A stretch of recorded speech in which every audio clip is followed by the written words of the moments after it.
اهو جه يا سلام. تعالى ارتاح هنا يا بسيوني. ماشي. ولا اقول لك اقعد هنا. اي حاجه. ولا اقول لك تعالى اقعد هنا اقعد. ارتاح ارتاح يا بسيوني. مالك يا كمال؟ تقدر تقول كده فرحتي بيك ما تتوصفش، زي ما اكون واكل عجل. عجل؟ ده انت رايق قوي. اسمع يا بسيوني، اوعى في غمرة الفرح والعز تنسى اخوك وحبيبك وبلدياتك كمال. مش فاهم. مش فاهم ازاي؟ يعني لازم تصر على انك تاخدني معاك سكرتير عند زهران بيه. سكرتير؟ بس انت خريج زراعة، يعني تنفع فاس ولا غلق؟ يا بسيوني افهم، انت محتاج سكرتير متخصص. متخصص؟ ايوه، انت مش خريج زراعة وكل ابحاثك زراعية، يعني محتاج سكرتير متخصص. وبعدين مش هاخد منك كتير، 500 جنيه بس في الشهر. مش تستنى لما اوافق انا الاول؟ لا، ده انت هتوافق غصب عنك وعن ابوك. قصدي هتوافق عشان خاطر ابوك اللي ياما تاب علشانك، وجه الوقت اللي لازم يرتاح فيه على حسك. وامك. خلاص يا سيدي، انا فاهم كل الاعتبارات العائلية دي والانسانية. الجانب الانساني مهم جدا، لازم الانسانية كلها تستفيد منك. قصدي تستفيد من ابحاثك. يعني انت رأيك اني انا اوافق؟ لا، اما يوافق هو الاول. يوافق على ايه؟ اني اشتغل سكرتيرك. يا سلام. اسمع يا بسيوني، اوعى تقدم اي تنازلات.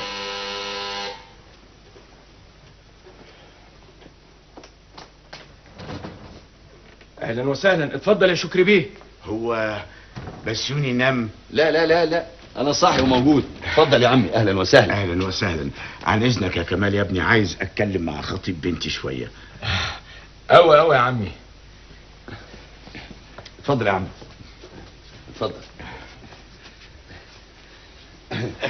تؤمر يا شكري بيه. انا قصدك في خدمه يا بسيوني؟ انا تحت الامر يا شكري بيه. والله يا ابني انا بقالي 12 سنه في الدرجه الثانيه، وفي درجه اولى فضيت، فلو تكلمني زهران بيه يعني انت فاهمني بقى. ايوه، طب وزهران بيه ماله ومال الدرجات؟ ده زهران بيه عيليش تقول لي ماله ومال الدرجات؟ ايه هتكلمه يا بسيوني؟ تحت امرك يا عمي. عجيبة، الراجل ما بيضيعش وقت. ألف مبروك يا سوسن. الله يبارك فيك يا ماما. اوعي تنسى اخوك يا سوسن. معقولة يا خيري؟ سوسن خلي بالك، خطيبك دلوقتي هتطمع فيه ناس كتير. فاهمة يا ماما. لا مش فاهمة. مش قصدك الناس هتطمع في فلوسه؟ لا، أنا قصدي على اللي هيحاولوا يخطفوه منك. مش كان مرمي جنب الحيطة زي القرش المصدي؟ دلوقتي هتشوف البنات هتتلم حواليه ازاي، وكل واحدة هتعمل 1000 حيلة وحيلة علشان تاخده منك. ما هو بقى فرخة بكشك. اسكت انت يا واد، مالك انت بالكلام ده كلام ستات. الله، مش اختي بوعيها؟ سوسن انا عاوزاكي تكتمي على نفسه. تخنقها يا ماما؟ خيري خش اوضتك ذاكر، خش. حاضر. ايه ده؟ شوفي بقى، انا عاوزاكي تخلي بسيوني ده لا يعرف يتلفت شمال ولا يمين. عاوزاه ما يشوفش الا انت، وراه في كل حته، معاه مطرح ما يروح. تخلي مخك صاحي لكل كلمه يقولها. يمكن تفلت منه كلمه كده ولا كده، تقومي تعرفي هو بيفكر في ايه وناوي على ايه. حاضر يا ماما. وعليكي بالنكد. نكد؟ ايوه، كل لما تنكدي عليه عقله ما يشوفش الا انتي. بس ما تزوديش العيار، حبه حبه عشان ما يزهقش. حاضر يا ماما. واي واحده تقرب منه تطفشيها على طول من غير تفاهم. كنت فين يا شكري؟ كنت بظبط الاريال بتاع التلفزيون.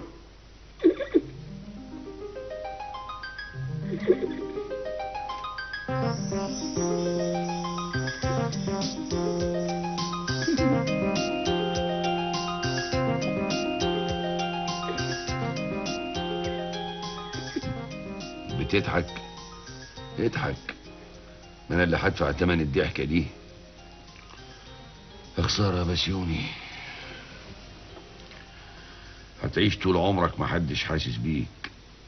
شفت حبيبي وكنست معاه، كان وصل جميل حلو يا محلاه. شفت حبيبي. ايه ده؟ مين اللي شغال بدري كده؟ الله، صباح الخير يا دكتور سعيد. صباح الخير صباح الخير. هو سعادتك باين عليه مشغول.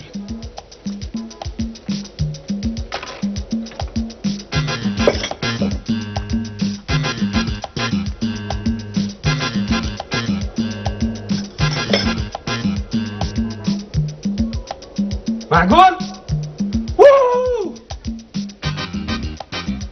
نجحت الحمد لله. هذه هي المادة اللي تقضي على ذبابة الصحراء. رشيد! رشيد! نجحنا يا رشيد. هذه المادة اللي تقضي على ذبابة الصحراء. شوف، الحمد لله راح أتمكن من إنقاذ آلاف الأطفال الأبرياء. شايفهم قدامي يا رشيد، شوفهم، عيونهم قاعدة تضحك لي، مادين ايدينهم لي. الف مبروك يا ابني، الف مبروك يا حبيبي.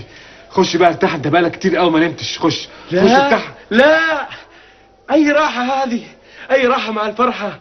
انا جايكم.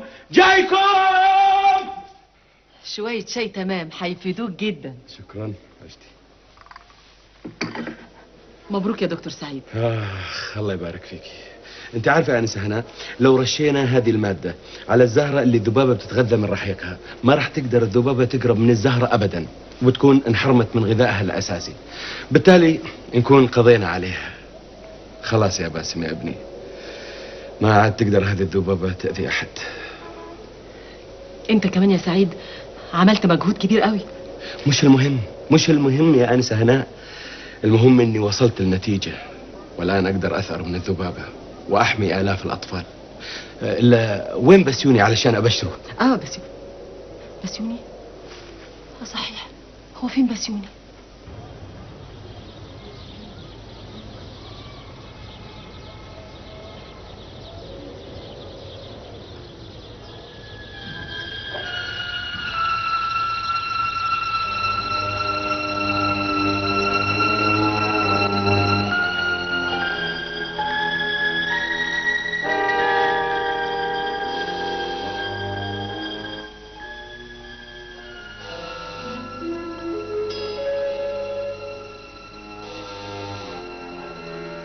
ما تفتح الباب يا اخي، ولا يا جنبي؟ ها؟ هفتح. خليك مستريح، يعني هي جت على فتح الباب؟ كلك ذوق يا دكتور. شكرا.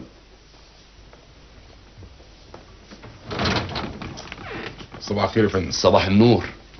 الفطار. الفطار؟ ده الفطار؟ احنا يا فندم عندنا تعليمات. طب اهلا وسهلا، اتفضل اتفضل، تعال اتفضل. مين ده بسيوني؟ حط الحاجة هنا يا كابتن. ايوه بس على مهلك. متشكرين قوي قوي قوي، متشكرين خالص، متشكرين قوي قوي قوي. السلامة. ايه ده؟ هدوم ايه يا جاهل؟ الله، امال ايه ده؟ اسكت بلاش فضايح، ما تفضحناش قدام الراجل. العربية مستنية تحت يا فندم. طب ما تقعد حضرتك تفطر معانا؟ ده متشكر جدا يا فندم. على اذنكم. اتفضل. مع السلامة، انا لسه شرفت. انا بقى اقول لك ده ايه؟ ده جاتوه وتورته. جاتوه تورته مين؟ ده الفطار يا جاهل. الفطار يا جاهل؟ ده فطار. لما ده الفطار، امال الغدا والعشاء هيبقى ايه؟ الله، طب نفطر بقى. نفطر ايه؟ استنى بس، انده الجماعه الاول. جماعة مين؟ نسايبي. بقول لك ايه، مالناش دعوه بالناس، الناس معرفتها وحشه دلوقتي. معرفتها وحشه ده ايه؟ نسايبي، انت نسيت انهم بقوا نسايبي؟ سوري. طب بقول لك ايه، على ما تنده نسايبك هقعد انا انقنق شويه في الفطار. عارف لو مديت ايدك انا هبلغ عنك المباحث.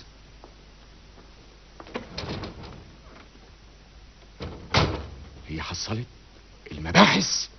مش كنت تخش تفطر؟ احنا عندنا تعليمات يا فندم. تعليمات ايه؟ تعليمات ايه دي اللي تخليك واقف طول النهار على لحم بطنك؟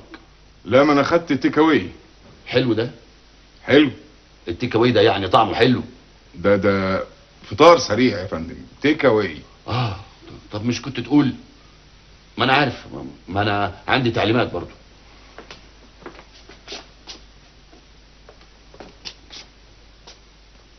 انت هتفضل ماشي ورايا كده على طول؟ تعليمات يا فندم. تعليمات.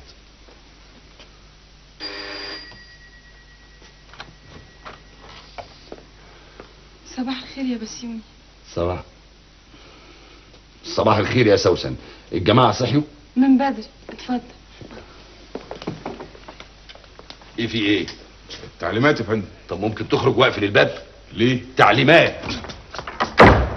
صباح الخير يا جماعة. صباح النور. اتفضلوا. هو جاي يفطر. انا عارفه. ما تتفضلوا تفطروا معايا. عندك؟ زهران بيه بعت لنا الاكل. يا فرج الله. سوري يا بسيوني. لا ما حصلش حاجة، اتفضلي. ايوه يا نسا. لا الغي كل مواعيد النهارده. ما اقدرش اقابل اي حد على الاطلاق. ايوه. طيب الفطار راح لبسيوني بيه. عظيم. لا مش مسافر باريس بكره، عندي شغل اهم.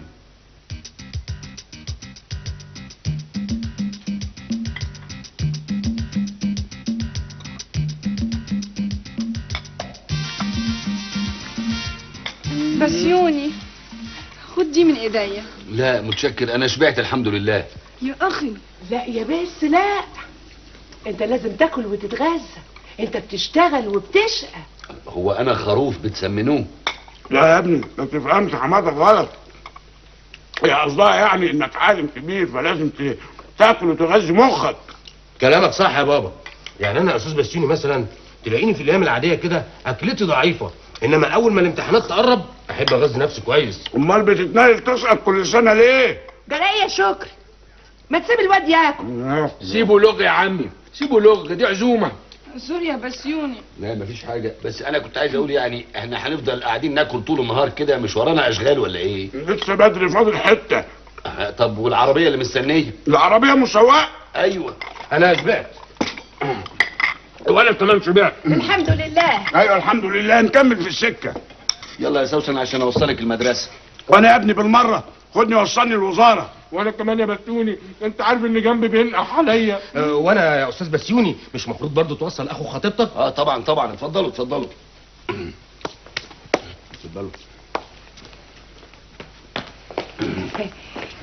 بقول ايه يا استاذ بسيوني؟ تحت امرك يا حماتي. مش ممكن تاخدوني معاكم؟ انا هتروحي فين على الصبح يا محاسن؟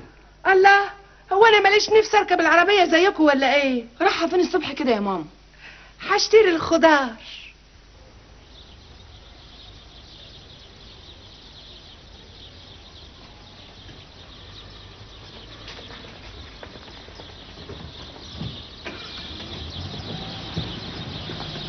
اركب يا بسيوني، اركب هناك فاضي. اركب فين؟ هناك فين؟ هناك الناحيه الثانيه فاضي يا اخي. اطلع يا اسطى. ما تمشيش من سكة الاتوبيس يا اسطى.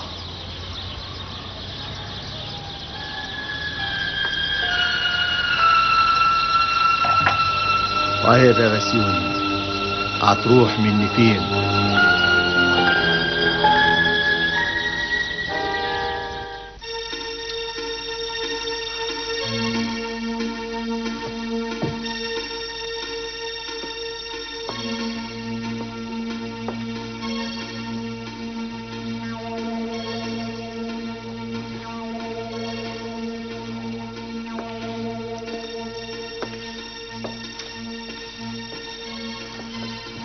ترى بسيوني اتأخر كده ليه؟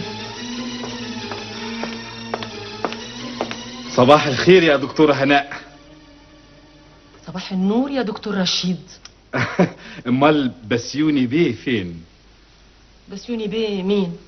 الله، الأستاذ بسيوني. والله معرفش، هو بقى بيه ايه؟ دكتور شلبي سأل عليه؟ لا شلبي ايه، انا بس الله تلميذي عايز اطمن عليه. بسيوني وبيه وانت عايز تطمن؟ الحكايه ما تطمنش. هو زهران عليش كان عايزه في ايه؟ لا معلش، دي اصلها مواضيع يعني، اعذريني مش هقدر اقول لك، دي مواضيع على مستوى عالي يا هناء. معلش هنا ومعلش. لا معلش، قول لي ازاي. والله بما انك انت كمان تلمستي فانا هضطر اقول لك. شوفي يا ستي،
بسيوني بيه، صباح الخير. صباح النور يا دكتور صباح شلبي. الفل. الله يخليك، انا اسف جدا ان انا اتاخرت. اصل يا راجل اتاخر زي ما انت عايز، لا داعي للقلق، ما تقلقش، لا داعي القلق وانت مع شلبي.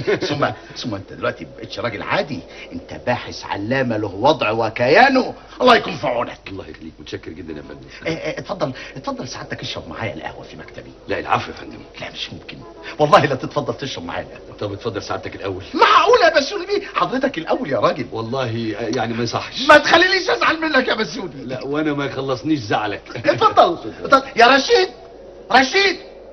انت رشيد، بسرعه اعمل فنجان قهوه معتبر. حاضر. انت عندك ضيف ولا ايه؟ ايوه عندي بسيوني بيه.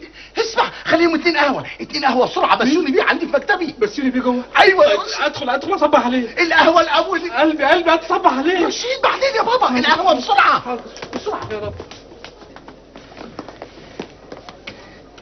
معقوله انت لسه واقف يا راجل؟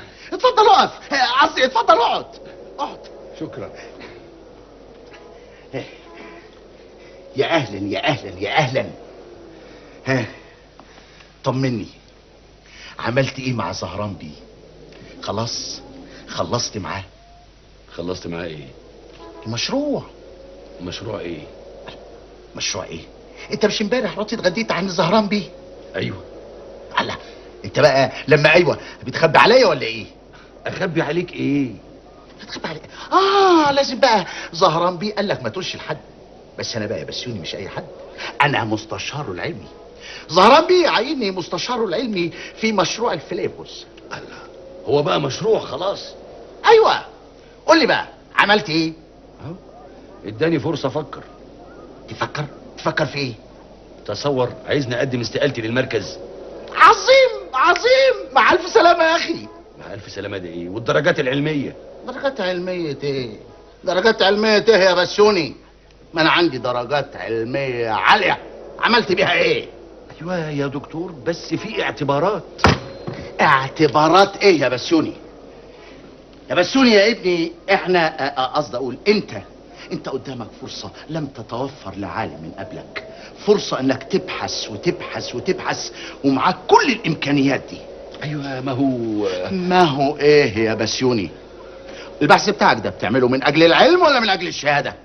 من اجل العلم طبعا. خلاص، العلم مش عايز منك غير المادة اللي تقضي بيها على الفليفوس. عشان كده لازم يا ابني تضحي وتضحي عشان تحقق هذه الغاية. يعني حضرتك شايف كده؟ طبعا يا بسيوني. وعارف يا ابني، لو ما عملتش كده انا هخرب بيتك. قصدي هزعل منك يا بسيوني. دول 2000 جنيه وانت شايف الحالة زي يعني ما تصرش. فهمت.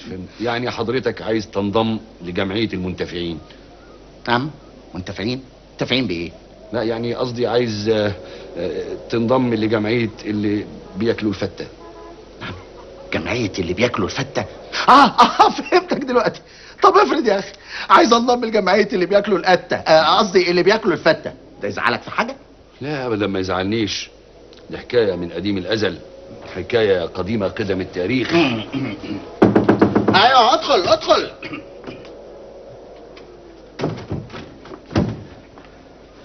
صباح الخير يا بسيوني بيه. صباح النور. ان شاء الله تكون نمت كويس ليله امبارح. انت كويس ده ايه؟ بعدين يا رشيد سيب القهوة، يلا امشي. حاضر. منور يا بسيوني بيه، منور.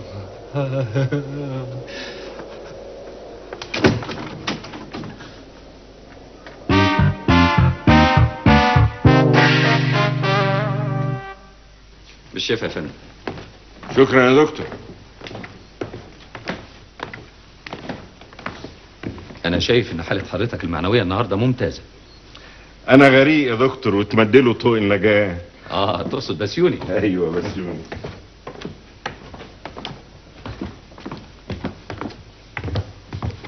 وحضرتك عملت معاه ايه؟ ده انسان غريب جدا. انا كنت متصور انه هيطير من الفرح مجرد ما اعرض عليه انه يشتغل لحسابي. اتضح انه بيفكر بعقلية 1000 سنة فاتت. يظهر انه محتاج معاملة خاصة. تقصد حضرتك ان هو طمع لما عرف ان علاجك في ايده؟ لا بالعكس. انا يظهر اللي دخلت له من سكة غلط، سكة الفلوس. وده راجل علم وابحاث. الفلوس لا تشكل بالنسبة له اي اهمية، على الرغم من انه محتاج للفلوس جدا. ده لغز ده يا زهران بيه؟ ولا لغز ولا حاجة.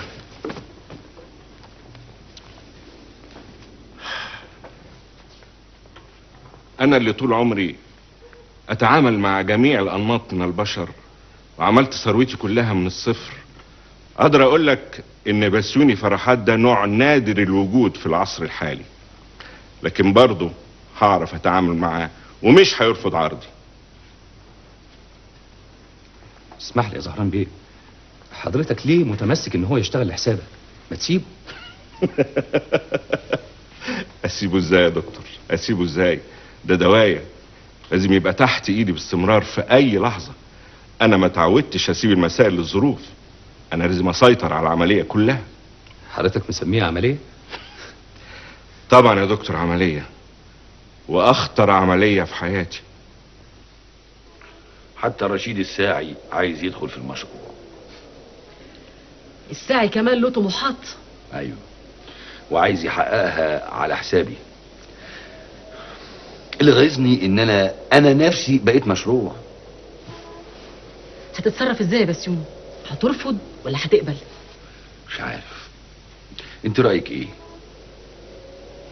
بص يا بسيوني، انا هكلمك بمنتهى الصدق. العالم له كرامة زي اي انسان، بس العلم له كرامة اكبر من كرامة العالم. اذا حسيت ان شغلك مع زهران عليش في اهدار لعلمك لكرامتك فورا ارفض. يا سلام، صح يا هناء. هو ده اللي انا حاسس بيه كله، بس انا مش عارف اعبر عنه زي ما انت قلت كده. عارفه، انا حاسس ان انا لو قبلت هبقى ببيع علمي لزهران عليش ده. ما تنساش حاجة، ما تنساش ان زهران عليش ده في النهاية انسان محتاج لك، محتاج لعلمك، وده بقى واجب العالم تجاه مجتمعه. صح، برافو عليكي. اهو انت كده لخصتي الموقف كله.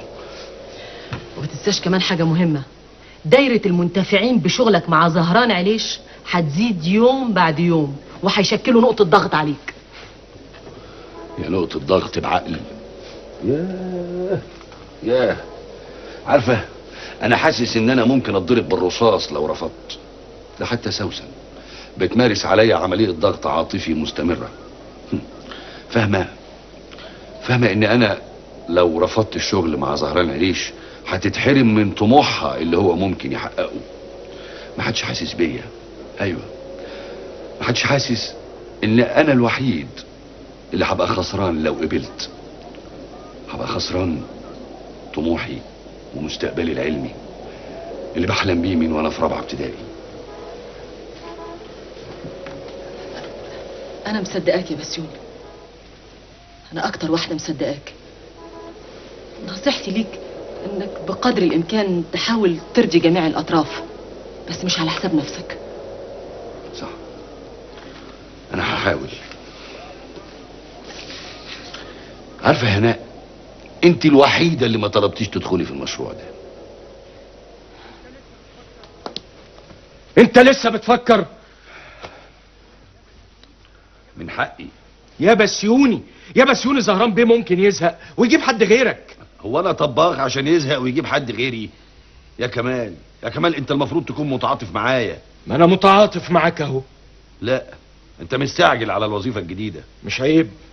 مش عيب ان استفيد من ورا صاحبي حتى لو كان ده ضده؟ يا بسيوني يا بسيوني، حاول تفهم الدنيا اللي مش هتلاقيها في الكتب. راجل بيعرض عليك انه يشتري جهودك ب1,000,000 جنيه، تقول له لا؟ دي مش جهود يا كمال، لا ده عقلي علمي. فلقتني يا اخي بالكلام الفارغ ده. دول 1,000,000 جنيه، 1,000,000 جنيه، مبلغ لا تستطيع ان تصمد امامه اي فكرة. ده ايه البلاغة دي كلها؟ انا هروح اجيب لك اللي يقنعك. كمال استنى يا كمال.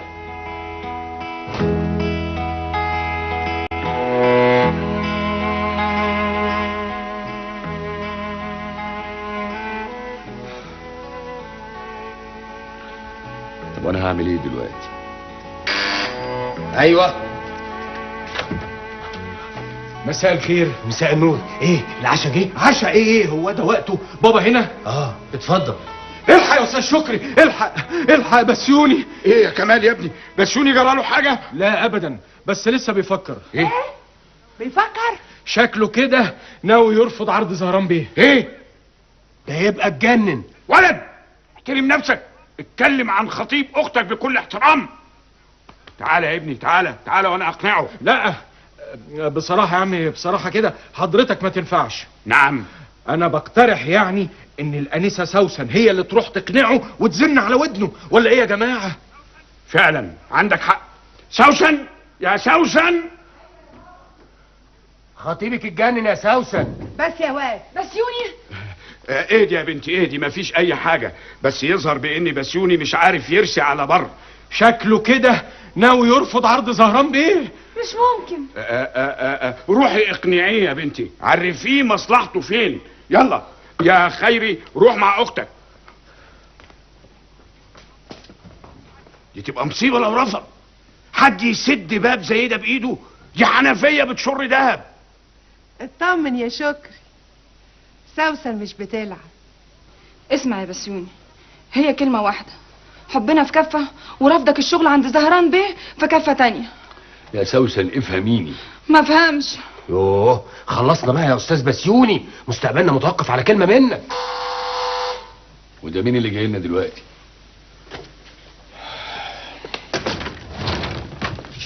مساء الخير. مساء النور. بسيوني بيه موجود؟ ايوه موجود. نقول له مين؟ انا زهران عليش. مين؟ اهلا زهران بيه. اهلا يا استاذ بسيوني. اهلا. اقدم لسعادتك الانسه سوسن. سوسن خطيبتك؟ اهلا وسهلا يا انسه. يبقى ده خيري اخو الانسه، مظبوط؟ وده بقى يبقى الاستاذ كمال صديقه. مظبوط يا فندم. وعرفت منين؟ اتفضل يا زهران بيه، ارتاح. قولي يا بسيوني بيه، يا ترى خدت قرارك؟ طبعا يا فندم. بسيوني وافق. لا انا احب اسمعها منه هو شخصيا. والله انا موافق، بس ايه؟ يا جماعه سيبوه يتكلم من فضلكم. ايوه يا استاذ بسيوني. انا اشتغل، بس لو سمحت عايز المساعد بتاعي. مساعد واحد؟ قول 10 100. اصل ده المساعد اللي ما اقدرش اشتغل من غيره. قصده عليا انا يا فندم. استاذ كمال من فضلك مش كده. ايوه استاذ بسيوني، مين هو المساعد بتاعك ده؟ هناء. هناء الحقيقه يا سوسن ده بيقول هناء. مين هناء دي يا بسيوني؟ انت اتكلم. يا جماعه من فضلكم، هناء دي المساعده بتاع الاستاذ بسيوني في مركز الابحاث. بس واحده ست. انت بتشك فيها يا سوسن؟ طيب استاذن انا عشان عندي ميعاد مهم، واعمل حسابك يا استاذ بسيوني من بكره ان شاء الله هتتنقل عندي في الفيلا، هتقعد عندي على طول بقى. سلام عليكم. مع السلامه زهران بيه، الف سلامه. ما تنساش ميعادنا بكره ان شاء الله. حاضر. مع السلامه بيه، انا لسه شرفت كده بسيوني كده، بدل ما تقول له محتاج سكرتير اللي هو انا، تقول له محتاج مساعد. كمال ارجوك يا كمال، انا تعبان وعايز استريح. انا دلوقتي بقالي 24 ساعه بفكر. عايز ترتاح؟ مش لما اعرف حكايه الست هناء دي الاول؟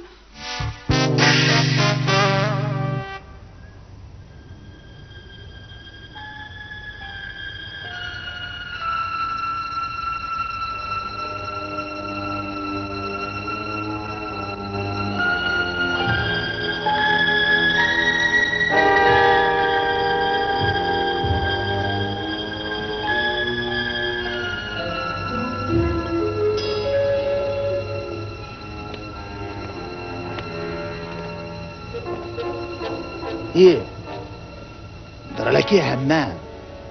عامل فونت وسارق مسدس ونازل تقتل ما تقتلش. يا وكستك يا همام.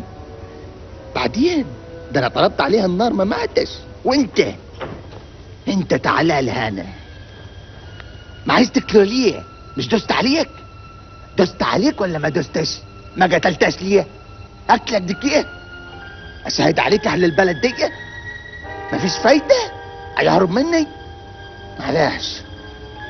معلش لك عمر يا بسيوني، لساك لك عمر. السنة وراك والزمان طويل. يا سلام، استقالة! ألف مبروك يا بسيوني بيه، أنا فرحان لك أوي أوي. اقدم لك استقالتي تقول لي الف مبروك؟ بقول لك كمان فرحان لك من قلبي يا بسيوني بيه. كمان؟ الله، ما تفهميه يا استاذه هناء. فهمه ايه يا دكتور؟ فهميه ان الجواب ده اللي كاتب فيه استقالته هو مفتاح الكنز اللي هيفتح بيه كنوز سليمان. اذا كنت انا نفسي مش فاهمه، انا مش عارفه ليه زهران عليش صمم انه يقدم استقالته. ما هو كان ممكن ياخد اجازه بدون مرتب زي ما انا عملت بالظبط. ده شرط من شروط زهران عليش، واحنا واجب علينا يا بنتي ننفذ شروطه حتى لو كانت ضد مصلحه بسيوني. الله، جريه يا انسه، انا بقولك تفهميه تقوم تعصيه. افهمه حاجه ضد مصلحته؟ انسه هناء، وجود بسيوني بيه مع زهران بيه عليش في حد ذاته مصلحه. زهران بيه خايف لو خدت اجازه بدون مرتب المركز يستدعيني في شغل ولا حاجه لو احتاجني، وهو عايز يضمن ان كل شيء يبقى تحت السيطره. راجل واعي، راجل فاهم كل حاجه، بيعمل احتياطاته لكل شيء. امال هو بقى مليونير اونطه؟ ايه اللي جاب ده في ده؟ انا برضو مش فاهمه. افهمك يا انسه هناء، لو طلب منك يا بنتي انك تعبي البن في اكياس وتبيعيه، مش واجب عليك انك انت تسيطري على محصول البن في البلد عشان تضمني تدفق البن في الاكياس؟ بس بسيوني مش بن، مش سلعه. ومين يا بنتي ما بقاش سلعه اليومين دول؟ ايوه، كل حاجه دلوقتي بتتعبى في اكياس. خليكوا واقعيين يا ولادي. بسيوني اللي يقولك عليه زهران عليش يا ابني اعمله. صدقني انت جاتلك فرصه ما جاتش لاينشتاين نفسه. صدقني كمان مره، لو اينشتاين نفسه جات له الامكانيات كلها اللي تحت ايدك في الوقت اللي هو كان عايش فيه، كان طلع شغل احسن من اللي طلعه 100 مره. كان طلع شغل على ميه بيضه. مبروك يا ابني، مبروك، استقالتك مقبوله. طيب تسمح لي حضرتك الم حاجاتي؟ السلامه السلامه، اتفضلوا يا اولاد. بالحقيقه بسوني قبل ما تمشي عايز اقول لك حاجه يا ابني. احنا عايزين انا وانت والاستاذه هناء نبقى نعمل اجتماع اسبوعي في فيلا زهران بعليش عشان نراجع احدث التطورات العلميه اللي هتوصل، ويا ريت نخليهم اجتماعين يا ابني. الصنع بيني ما بينك هاخد 500 جنيه في الاجتماع الواحد. ياه، حاضر من عينيا. تحب نخليهم 5؟ لا لا لا لا لا لا، بعدين يا بسيوني، بعد شويه. مع السلامه. شكرا. مع السلامه. بيقول لي نخليهم 5 اجتماعات في 500 جنيه. 5 في 500 ابو كام؟ 5 في 500 ابو كام؟ 5 في 500.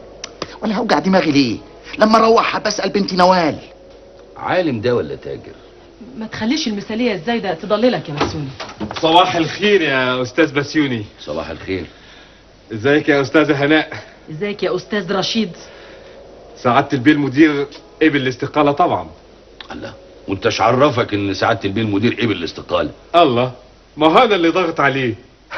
هو الواحد برضه مش لازم يكون ملم بالاحداث العامه؟ لا، مثقف. لا، دي مش ثقافه يا بسيوني بيه، دي اسمها اكل عيش. اكل عيش ازاي يا رشيد؟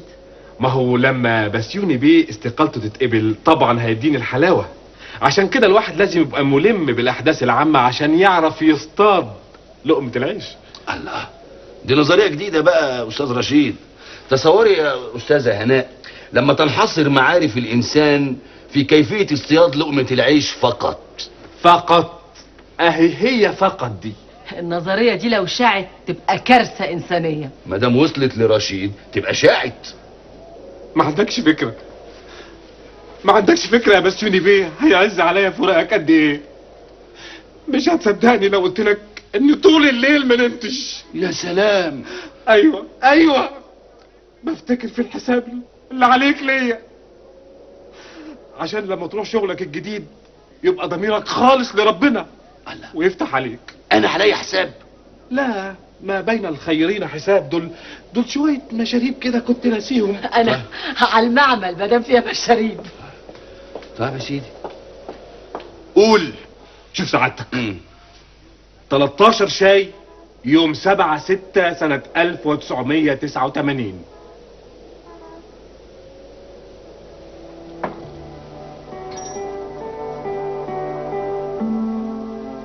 يا سلام، احلى ميه ممكن تشربيها من القله، ميه ساقعه حسب قانون التبريد الطبيعي.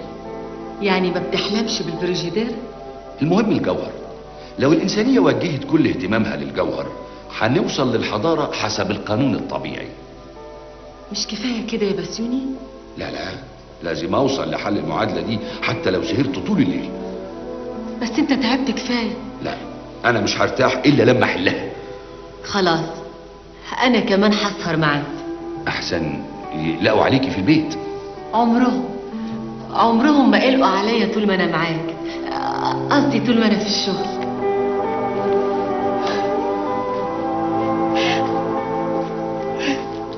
ايه يا هناء ده، انت بتعيطي؟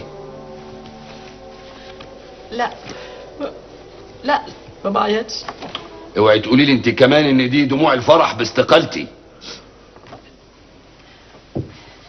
لا يا بسيوني، بس صعبان عليا المكان، صعبان عليا بشكل. برضو كان لينا فيه قصدي كان ليا انا لوحدي فيه ذكريات كتير. مظبوط. جميل جدا ان الانسان يرتبط بالاماكن، معنى كده انه انسان حساس. تعرفي انا لما برمي بنطلون قديم بزعل عليه جدا. ولما ترمي انسانه، قصدي امال لما الانسان يفرق، لما لا هناء ايه الحكايه؟ انا قلت حاجه زعلتها؟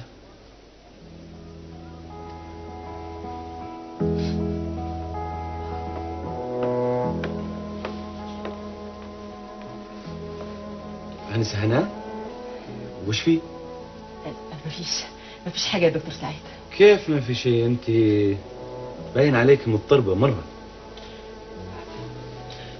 شجاعتي كانت هتخوني وانا بكلم بسيوني دلوقتي. لا لا لا لا لا لا، الله يخليك يا عاد، الا بسيوني اذا حس بشعورك تجاهه كل امورنا راح تتلخبط. انا عارف.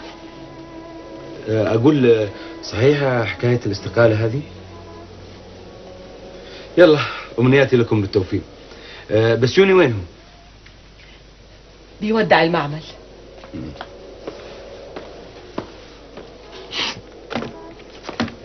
مرحبا. اهلا اهلا يا دكتور سعيد، ازيك؟ انت اللي ازيك؟ اهو زي ما انت شايف، بنهي مرحلة وببدأ مرحلة تانية. عارف يا اخويا بسيوني انه الكون هذا اموره متداخلة جدا، يعني تحس انه عبارة عن شبكة واسعة من العلاقات. ايوه، ما هي دي المشكلة يا اخويا والله. المشكلة بقى انت فين في العلاقات الواسعة دي؟ انت في الجانب المظلم ولا في الجانب المضيء؟ الله اعلم. المسألة بسيطة جدا، انك يعني مثلا تدرس قراراتك ومدى تأثيرها على الناس اللي حواليك. ازاي يعني؟ قلت لي ازاي؟ انا اقول لك، يعني مثلا انت الحين قررت تشتغل لحساب زهران هذا. ايوه. طيب لو انت مثلا فكرت في قرارك هذا ودرست مدى تأثيره على الناس اللي حواليك وبدأت بالآنسة هناء مثلا. برضو مش فاهم قصدك ايه يعني. انا اقول لك، يعني الآنسة هناء إنسانة حساسة ورقيقة جدا جدا، يعني مش لازم انك تعاملها على اساس انها مساعدة وبس. لا ده انت ما بتعرفش هناء دي بالنسبة لي ايه. لا هناء بالنسبة لي اخت عزيزة ومساعدة فاضلة. ما شاء الله عليك، لا مبين ما شاء الله فاهم قصدي تماما. انما قول لي انت بعد ما توصلت للنتائج المبهرة ووصلت لاكتشافك، هترجع السعودية بقى؟ لا ايش ارجع، توني بادي حربي ضد ذبابة الصحراء. يا عم قول لي انت عالم ولا قائد حربي؟ ما في فرق بين الاثنين، المهم مش انك تكتشف شيء وترصه في الكتب، المهم التطبيق يا استاذ. انا جاني خطابات من مجموعة شركات افريقية على اساس اني اطبق بحثي هذا واكتشافي على نطاق اوسع. يعني رحلتك مع الغربة لسه ما انتهتش؟ لا غربة مع العلم ولا علم مع الغربة. انا اقول لك شغلة، انت ناسي احنا قديش تكلمنا عن العلم العالمي؟ مظبوط، بس انا خايف بقى، انا خايف لا تكون بتهرب من احزانك في الغابات الافريقية. بالعكس يا استاذي، انا رايح هناك عشان اتصالح مع احزاني. مظبوط، اكيد. انقاذ 250 الف طفل سنويا في افريقيا معناه انك بتنهي احزانك. بالضبط. جتني مجموعة خطابات من شركات اجنبية يبغوني اوفيهم بايش وخطواتي اللي انا وصلت فيها في البحث. طيب وانت هتعمل ايه؟ والله يا اخويا بسوني مش عارف.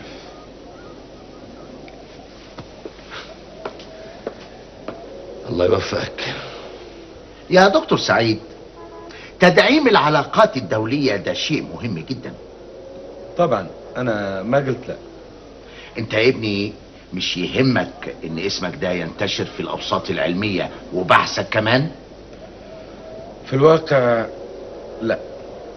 الله دكتور سعيد، امال يا ابني احنا بنشتغل ونشقى ونتعب ونحرق اعصابنا علشان ايه؟ علشان نحارب الخطر اللي قاعد يحيط بالإنسانية. عظيم يا ابني. الشركات العالمية اللي زي الشركة دي ممكن تساعدك بإمكانياتها على إنتاج المادة اللي انت توصلت إليها، وده معناته انتقال المعركة ضد الذبابة من أفريقيا إلى العالم بحاله. شيء رائع جدا، وهذا اللي أتمناه. خلاص يا ابني، ابعت لهم نتيجة بحثك، بس أنا ليا ملحوظة صغيرة. ما تبعت لهمش المعادلات الكيميائية اللي خاصة بالبحث بتاعك، خلي المسألة دي بعد الدفع. بعد الدفع؟ أي دفع؟ الدولارات. على كل حال أنا حرسل لهم الجانب النظري فقط من المعادلة، بس الجانب العملي من معادلتي ما له أي علاقة بالدولارات. ما له علاقة بإيه؟ له علاقة بمدى تعاون الشركة وجديتها في القضاء على هذه الذبابة. على أمي يا ابني، اللي تشوفه ده حقك، بس أنا ليا برضو طلب صغير تاني. ما تنساش تذكر إن بحثك ده تم في المعمل بتاعي أنا، معمل الدكتور شلبي. أبشر. انت جننت يا خيري؟ جرى في مخك حاجة؟ ليه بس يا ماما؟ رايح تبيع كتب الثانوية اللي بتاع الربابيكيا؟ بعتهم ب7 جنيه ونص. مش ابنك طلع ناصح؟ ناصح قوي. بعت كتب الثانوية يا خيري، بعت كتب الثانوية. ما هم لهمش لازمة يا ماما. امال هتذاكر في ايه يا عيون ماما؟ ومين اللي قالك ان انا هذاكر؟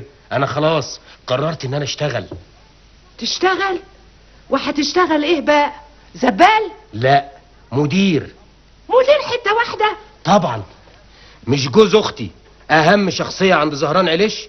خلاص انا هكلمه يشوف لي عنده شغله مدير. بالاعداديه يا خيري؟ لا يا ماما، بالقرابه. ده انا اخو العروسه لازم. تفتكر يا ماما ممكن اخد كام في الشهر؟ انا بيتهيألي كده مش اقل من 500 جنيه. دي فته يا ماما، يا بخت اللي يلحق.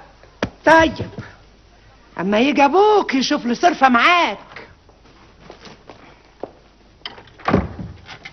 ايه يا ماما؟ صوتك جاي بالشارع. تعالي يا سوسن شوفي خيبه اخوكي. هدي نفسك بس. ايه رايك في الفستان الجميل ده؟ ايه الشياكه دي كلها؟ ب 170 جنيه بس. بكام؟ 170 جنيه. 170 جنيه؟ ده انا ما اتجوزتش ب 170 جنيه. المظهر اهم حاجه دلوقتي يا ماما. انا خطيبه واحد من اكبر علماء البلد. خدنا جنبك يا عم. والمظهر ده بقى جبتوا فلوسه منين؟ بسيوني اداني الفلوس اللي خدها من زهران بيه. وانا يا سوسن اخوكي. بالدور. ماما الاول. ادي البلطو الجديد بدل القديم اللي عندك. ليه انا؟ وليه بس التعب ده؟ ولا تعب ولا حاجه. تعرفي يا سوسن، انا كنت خايفه اموت وانا ما حلتش غير البلطو بتاع ام القديم. وانا ما يخلصنيش. وانا يا سوسن اخوكي. اتفضل يا سيدي البدله. بدله؟ بدله مره واحده؟ مش خساره فيك. اخيرا هلبس بدله زي عمر الشريف. خساره في جتتك. ايه يا اولاد بتتخانقوا ليه؟ صوتكم جاي لاخر الشارع. ايه يا محاسن؟ رجعت تاكلي اللحمه تاني؟ شكري. شفت يا بابا؟ بدله جديده بقى، عندي بدله جديده. ايه ده؟ انت بعت التلفزيون يا هلا؟ تلفزيون ايه يا بابا؟ ده سوسن اشترت لكل واحد فينا حاجه جديده. والله؟ وانا جبت لي ايه يا سوسن؟ الكرافته الشيك دي. ايه؟ كرافته؟ تجيب لاخوكي بدله وانا كرافته؟ وانا جابت لي بلطو. كده يا سوسن؟ ما كانش العشم. سيبك من العشم دلوقتي، تعالى شوف خيبة ابنك. راح باع كتب الثانويه اللي بتاع الربابيكيا. ايه؟ بعتهم بكام يا هلا؟ ب3 جنيه ونص. طيب ايدك هات. هو ايه اللي ايدك هات؟ بقول لك باع كتب الثانويه اللي بتاع الربابيكيا، يعني مش هيذاكر. طب ما انا عارف. عارف؟ يعني ايه عارف؟ يا محاسن ربنا عرفوه بالعقل. ابنك مش هياخد الثانويه العامه حتى لو وزعوها مجانا. عشان اللي تشوفه ده حقك، بس انا ليا برضو طلب صغير تاني. ما تنساش تذكر ان بحثك ده تم في المعمل بتاعي انا، معمل الدكتور شلبي. ابشر. انت جننت يا خيري؟ جرى في مخك حاجه؟ ليه بس يا ماما؟ ماما رايح تبيع كتب الثانويه اللي بتاع الربابيكيا؟ بعتهم ب7 جنيه ونص. مش ابنك طلع ناصح؟ ناصح قوي. بعت كتب الثانويه يا خيري، بعت كتب الثانويه. ما هم مالهمش لازمه يا ماما. امال هتذاكر في ايه يا عيون ماما؟ ومين اللي قالك ان انا هذاكر؟ انا خلاص قررت ان انا اشتغل. تشتغل؟ وهتشتغل ايه بقى؟ زبال؟ لا، مدير. مدير حته واحده؟ طبعا. مش جوز اختي اهم شخصيه عند زهران عليش؟ خلاص انا هكلمه يشوف لي عنده شغله مدير. بالاعداديه يا خيري؟ لا يا ماما، بالقرابه. ده انا اخو العروسه لازم. تفتكر يا ماما ممكن اخد كام في الشهر؟ انا بيتهيألي كده مش اقل من 500 جنيه. دي فته يا ماما، يا بخت اللي يلحق. طيب اما يجي ابوك يشوف له صرفه معاك. ايه يا ماما؟ صوتك جاي بالشارع. تعالي يا سوسن شوفي خيبه اخوكي.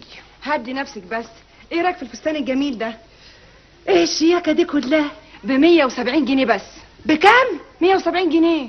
170 جنيه؟ ده انا ما اتجوزتش ب 170 جنيه. المظهر اهم حاجه دلوقتي يا ماما. انا خطيبه واحد من اكبر علماء البلد.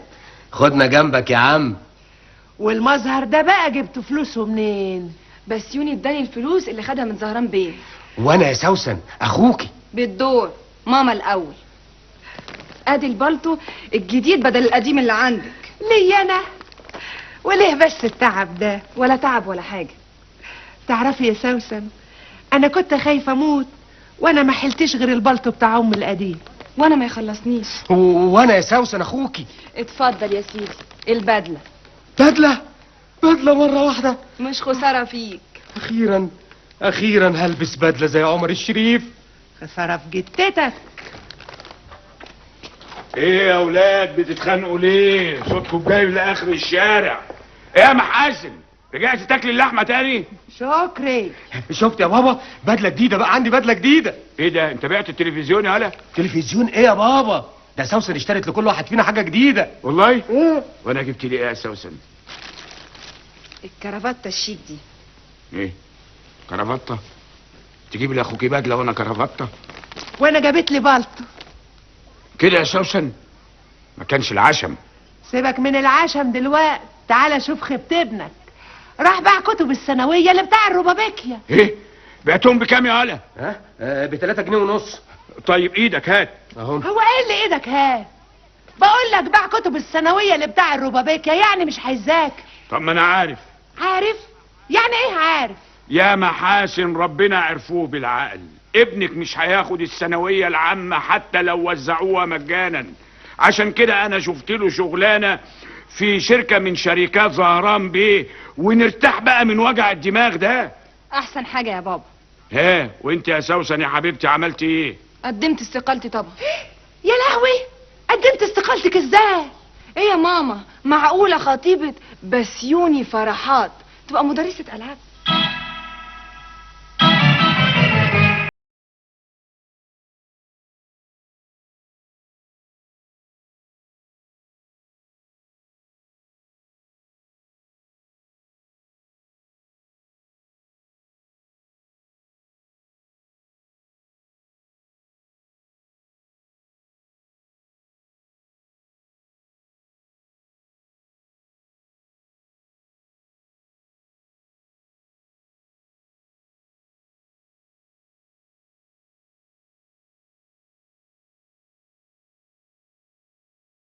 برافو عليك، برافو عليك، كده تبقوا خالصين واحده بواحده. بس اسمع، اوعى تكون نسيت تقول لهم ان البحث بتاعك تم في معمل الدكتور شلبي.